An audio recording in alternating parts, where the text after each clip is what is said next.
اب آئیے یہ جو مجددین کا تصور میں نے پیش کیا ہے، اس سلسلہ مجددین کی پہلی کڑی ہے حضرت عمر بن عبدالعزیز رحمت اللہ علیہ، جنہیں ہمارے ہاں 5واں خلیفہ راشد بھی کہا جاتا ہے۔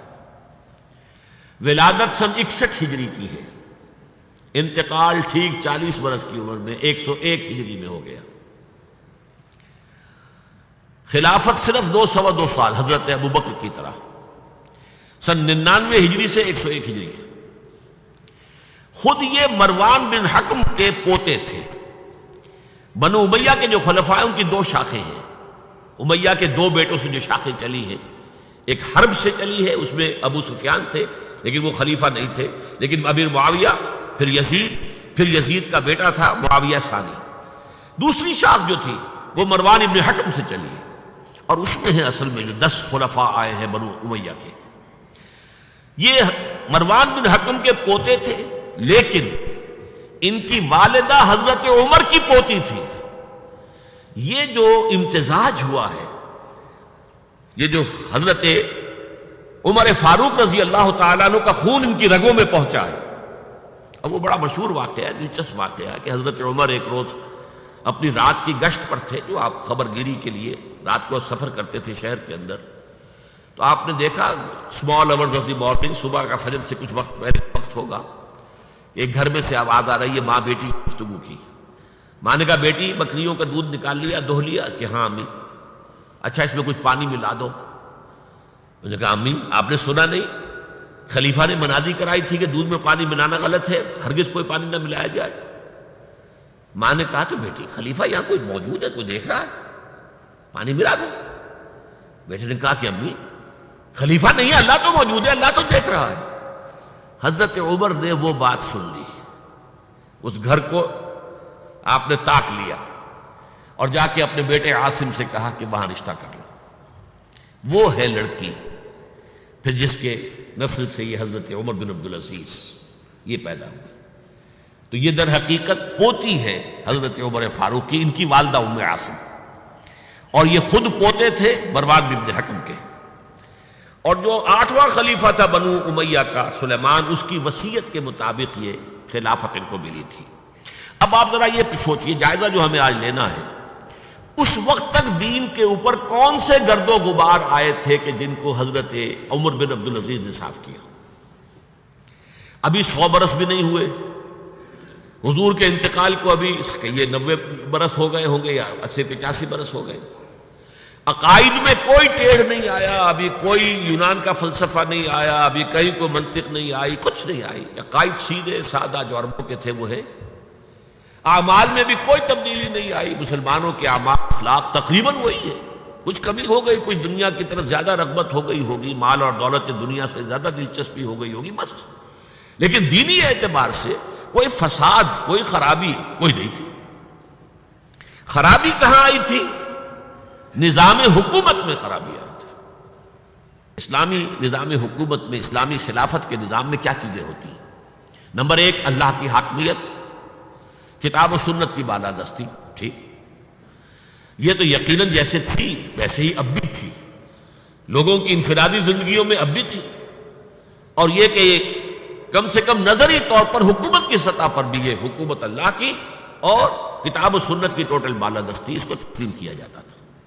فرق کہاں آیا؟ خلافت راستہ شورائی حکومت تھی، کہ اب جو حکومت بنو امیہ کی بن گئی، جسے حضور نے ملکن کہا ہے، ملوکیت، کو مانا انداز، ہمارا اختیار ہے، جو ہم چاہیں گے کریں گے، زمین و آسمان کا فرق واقع ہو گیا۔ وہاں خلیفہ کا انتخاب ہوتا تھا مشورے سے، امرہم شورا بینہم عن مشورۃ المسلمین۔ یہاں اب خلافت ہو گئی قبائلی، بنو امیہ، بنو عباس، اور موروثی ہو گئی، باپ کے بعد بیٹا، بیٹے کے بعد پوتا۔ وہاں بیت المال مسلمانوں کی ملکیت، مسلمانوں کی امانت تھا خلیفہ کے پاس، اور خلیفہ کا حق اس میں صرف اتنا تھا جیسے کہ حضرت ابوبکر نے فرمایا، حضرت عمر نے فرمایا، اور یہی بات عمر بن عبدالعزیز نے کہی کہ جتنا حق کے قرآن نے دیا ہے کسی مسلمان کو، اگر اس کی زیر کفالت کو یتیم ہو، یتیموں کا مال بھی ہے، اس کی دیکھ بھال وہ کر رہا ہے، ہے یتیم کا، اگر وہ غنی ہے تو اسے ایک پیسہ بھی لینا یتیم کے مال میں سے حرام ہے، لیکن اگر وہ خود محتاج ہے تو وہ ضرورت کے مطابق اس سے لے سکتا ہے، جتنا کچھ بھی ایک یتیم کا ولی یتیم کے مال میں سے لے سکتا ہے، اس سے زیادہ خلیفہ کے لیے بیت المال جائز نہیں ہے۔ یہ معاملہ تھا ابو بکر صدیق کا، عمر فاروق کا، عثمان غنی کا، علی مرتضیٰ کا رضی اللہ تعالیٰ عنہ اجمعین۔ لیکن اب آ کر دور بنو امیہ میں یہ جو خزانہ تھا یہ ذاتی ملکیت بن گیا، جس کی بنا پر عیش و عشرت بھی ہوئی، اور داد و دہش، جس کو چاہا جو چاہا دے دیا، جس کو چاہا اشرفیاں بخش دی، جس کو چاہا جو ہے نواز دیا، جس کی چاہا وفاداری خرید کے لیے خزانے میں سے بیت المال میں سے پیسہ خرچ کر دیا۔ پھر عوام کے حقوق، یہ جو آپ کو ہیومن رائٹس کا تصور آج ملتا ہے دنیا میں، کسی شخص کو محض شبے کی بنیاد پر گرفتار نہیں کیا جا سکتا، اظہار رائے کی پوری آزادی ہے، ایک عام آدمی خلیفہ وقت کو ٹوک سکتا ہے کہ یہ کرتا آپ کا کہاں سے بن گیا۔ یہ تھی خلافت راشدہ۔ ظاہر بات ہے کہ اب صورتحال تبدیل ہو گئی۔ پہلے ملک جو تھا وہ اللہ کا تھا، اب ذاتی جاگیر بن گیا، اور اس ذاتی جاگیر میں سے جاگیریں دے دی گئی اپنے خاندان والوں کو، بنو امیہ کو سب سے بڑھ کر، اپنے جو بھی اور وفادار ہیں، جو بھی اور حمایتی ہیں ان کو۔ اس کے علاوہ جس کے لیے حضور نے اسے ملکن اعظم کہا ہے، ملکن اعظم، افزا یعوذ کہتے ہیں دانتوں سے کاٹنے کو، کاٹ کھانے والی، کٹ کھنی، جیسے کاٹ کھانے والا کتا ہوتا ہے، کٹ کھنا کتا، تو یہ کٹ کھنی ملوکیت، اس کے لیے نوٹ کیجئے اسی دور میں حضرت عمر بن عبدالعزیز سے پہلے اسی دور بنو امیہ میں سانحہ کربلا ہوا، عظیم ترین سانحہ۔ پھر واقعہ حرہ ہوا، 3 دن تک مدینے کو حلال کر دیا گیا فوجیوں کے لیے، جس طرح چاہو لوٹو، جس طرح چاہو عصمت دری کرو، جو چاہو کرو، مال عزت سب تمہارے لیے جائز۔ مسلمانوں کے ہاتھوں ہوا ہے، اور مدینے کا ہوا، مدینے کا ہوا۔ پھر اسی دور میں حضرت عبداللہ ابن زبیر کی شہادت ہوئی 73 ہجری میں۔ پھر حجاج ابن یوسف جیسا ڈکٹیٹر اسی دور میں تھا۔ سینکڑوں تابعین کو جس نے ذرا کوئی بات کہہ دی، جس کے بارے میں ذرا اندیشہ ہوا کہ یہ جو بھی اس وقت کی حکومت ہے اس کے خلاف کوئی بات کہہ رہا، گردن اڑا دو، کوئی پوچھ تاچھ نہیں، کوئی مقدمہ نہیں، کوئی لگا کر ثبوت دینے کی کوئی ضرورت ہی نہیں۔ سینکڑوں تابعین۔ اسی دور حکومت میں محمد ابن قاسم، جو یہاں ملتان تک چلا گیا تھا رحمت اللہ علیہ، اور اب وہ ارادہ کر رہا تھا آزاد کشمیر کی طرف، پہاڑی علاقوں کی طرف جو ہے وہ فتح اور کشمیر کی طرف جانے کا، واپس بلا کر شہید کر دیا۔ کیوں؟ بہت پاپولر ہو گیا تھا محمد ابن قاسم، ہندوؤں نے اس کو بت بنا کر اپنے مندروں میں رکھ لیے تھے پوجنے کے لیے۔ یہ تو اوتار ہے، در جوانی توبہ کردم سیوائے پیغمبری، یہ نوجوان اور اتنا نیک، ان کے لیے تو کوئی قیاس کے قابل بات تھی نہیں۔ اوتار، وہ تو فوراً اوتار مانگتے ہیں نا، پھر بت بنا کے مندروں میں رکھ دیا۔ اندیشہ ہو گیا، ملوکیت کو ہمیشہ خطرہ ہوتا ہے، کوئی شخص ذرا پاپولر ہونے لگے تو کان کھڑے ہو جاتے ہیں کہ ہمارے لیے خطرہ بن جائے گا، لہذا شہید کر دیا گیا۔ موسیٰ ابن نصیر کے ساتھ یہی ہوا، جن کے ایک جرنیل طارق بن زیاد نے عثمانیہ فتح کیا، بوڑھے جرنیل کو بلا کر سارا دن دھوپ میں کھڑا رکھا گیا ہے، یہاں تک کہ وہ بے ہوش گرا ہے، حالانکہ اس کی وجہ سے شمالی افریقہ کے بڑے علاقے فتح ہوئے، اور انہی کے جرنیل تھے طارق بن زیاد۔ یہ ہے وہ کاٹ کھانے والی صفت جو ہے ملوکیت کی، ملکن عاضا۔ حضرت عمر بن عبدالعزیز نے کیا کیا؟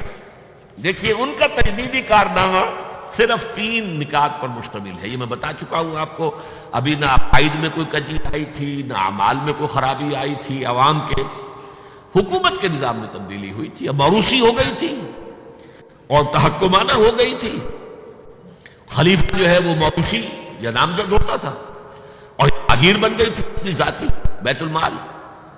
انہوں نے 3 ہی کام کیے۔ نمبر 1، ان کو خلافت ملی تھی اصل میں سلیمان جو ان سے پہلے خلیفہ تھے ان کی وصیت کی بنیاد پر۔ لیکن یہ احتیاط کر لی گئی تھی کہ اگر کہیں یہ وصیت پہلے لوگوں کے علم میں آ گئی تو شاید لوگ بغاوت کریں اور حضرت عمر بن عبدالعزیز کو گوارا نہ کریں. لیکن یہ کہ انہوں نے یہ کیا جو اس وقت کے ذمہ دار لوگ تھے کہ پہلے وصیت پر بیعت یہ دی گئی کہ یہ وصیت ہم تسلیم کریں گے. ابھی سلیمان کے انتقال کی خبر بھی نہیں دی گئی، اسے بھی چھپا کر رکھا ہوا تھا. اس کے بعد وصیت کھولی گئی اور حضرت عمر بن عبدالعزیز کیا کہ سلیمان کا انتقال ہو گیا، تب لوگوں نے بیعت کر لی، کیونکہ بیعت تو کر چکے تھے، وصیت کی بیعت کر چکے تھے. اس وصیت سے عمر بن عبدالعزیز برآمد ہو گئے تو وہ بیعت خود بخود ہو گئی. لیکن انہوں نے جا کے اعلان کیا مجمع عام میں، لوگوں مجھ پر یہ خلافت کی ذمہ داری ڈال دی گئی ہے، بغیر مجھ سے پوچھے، بغیر میرے مشورے کے، بغیر میری خواہش کے، لیکن میں آپ کی گردنوں میں سے اپنی خلافت کے سادے کو اتار کر پھینک دیتا ہوں. آپ جسے چاہیں اپنی آزاد مرضی سے مشورے سے خلیفہ بنا لیں. یہ پہلی اصلاح تھی. موروثیت ختم، نامزدگی ختم. اب اگر چاہتے ہیں آپ، اگر لوگوں کی رائے ہے ان کا مشورہ تو ٹھیک ہے. سب نے کہا بیک زبان ہم آپ پر راضی ہیں، ہم آپ ہی کو خلیفہ بنانا چاہتے ہیں. پہلی اصلاح یہ ہوگی. دوسرا کام یہ کیا، جتنی جاگیروں کے ڈاکومنٹس تھے، دستاویزات، وہ سب طلب کیے. خود اپنے گھر سے اپنی بیوی کے سارے زیورات، عبد الملک بن مروان بیٹی تک زیورات بیت المال میں. اپنی جاگیر سب سے پہلے اپنی جاگیر کو ختم کیا. زمانے میں شیڈر تو تھے نہیں، مشین تو تھی نہیں. مسجد میں بیٹھے ہوئے تھے حضرت عمر بن عبدالعزیز، اور وہ ایک ایک وسیقہ لایا جاتا تھا اور وہ قینچی سے کاٹ کاٹ کے پھینک رہے تھے. بڑا طوفان مچ گیا بنو امیہ کے لوگوں کے اندر. کیا ہو رہا تھا؟ ایک وفد بھی آئے کہ دیکھیے آپ اپنے سے پہلے لوگ جو کچھ انہوں نے کیا تھا، آپ اب جو چاہیں آپ کریں، پہلے جن لوگوں نے جو کیا ہے اس کی نفی تو نہ کیجیے. حضرت عمر بن عبدالعزیز پوچھتے ہیں دیکھو اگر تمہارے پاس ایک فرمان ہو امیر معاویہ کا اور ایک ہو ان کے بعد کسی پانچویں پشت کے اندر آنے والے کا، تو کے فرمان کو زیادہ اہمیت ہوگی؟ امیر معاویہ کے فرمان کی زیادہ اہمیت ہوگی. تو فرمایا پھر میرے پاس فرمان جو ہے وہ امیر معاویہ سے بھی بہت پہلے کا ہے. میرے پاس اللہ کی کتاب ہے، قرآن ہے، میں اس کی روح سے طے کر رہا ہوں. لہذا ہو جائے کم وقت میں، کوئی ناراض ہوتا تو ہو. ساری جاگیریں ختم کر دی. نمبر 3 واقعہ یہ ہے کہ خود اپنی زندگی میں جو اسرت اور جو تنگ دستی اور جو سادگی اختیار کی ہے، میں سمجھتا ہوں غالباً اس میں وہ حضرت ابوبکر حضرت عمر کو بھی مات دے گئے ہیں رضی اللہ تعالیٰ.